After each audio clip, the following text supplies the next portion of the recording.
ئاخا ئەڵێم لە ئەو لەو نشناجێڕۆ بزانم چییە؟ بەشکەم شتەچی لێ بزانم؟ لا حول ولا قوة إلا بالله ما شاء الله لتو آغاجن خود لهمو موضوعاتي هلدا قلتيني لا هيتش نازاني طب يا دنگ با باوكي جان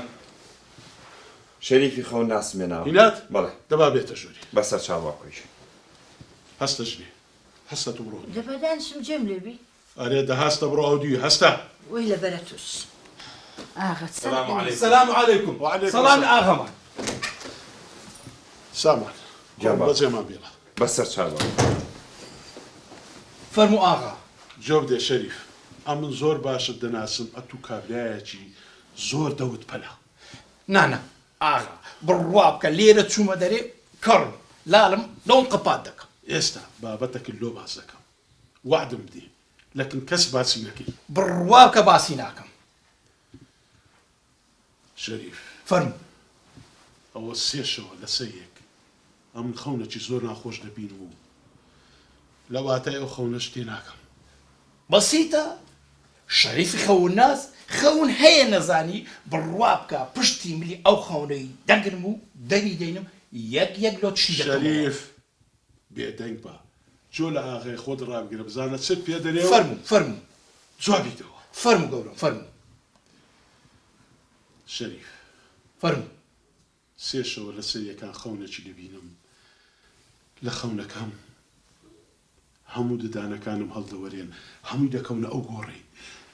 ناس هم لك دانو أو خونيتيا خيرا شرا خوشيا ناخوشيا يقدق واتم شاي كتابكم خون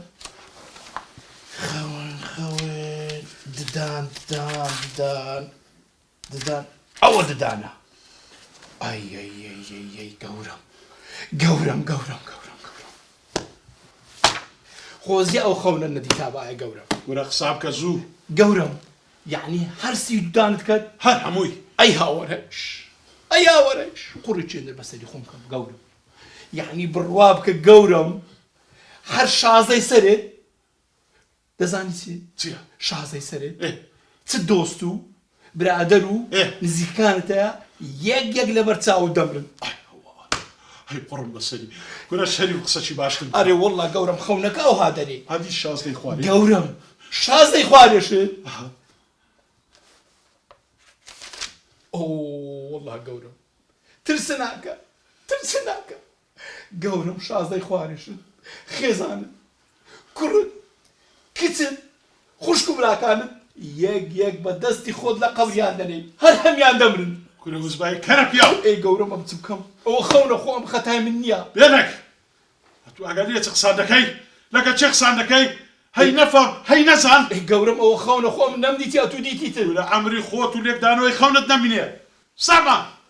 اي قورم والله ختاي منيا كنا بيدك اي قورم تبكم من والله تو سامع اي خو الناس من قورم والله بس بله باوكي جان روح أو نفهمي بدري دار كان يشي زور باشي بكا زي ساخينين اخي قورم صح. قربان قورم اخي ده. ما شاء الله يا بلاتي نفهم النسان ئاغا ئەو چ هەرە چ بووە؟ ئاغاژن لێم گەڕە زۆر تووڕەمە هەتا ئیش و کارمان لەکن ئەو کەرە پیاوانە بی حاڵمانەوە حاڵەیە قربان الرب اغا والله كنت نمزاني دنگما محمود شطورن بري قورم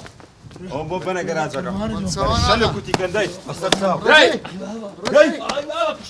واي سنه روح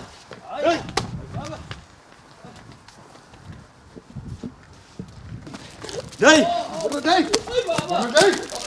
روح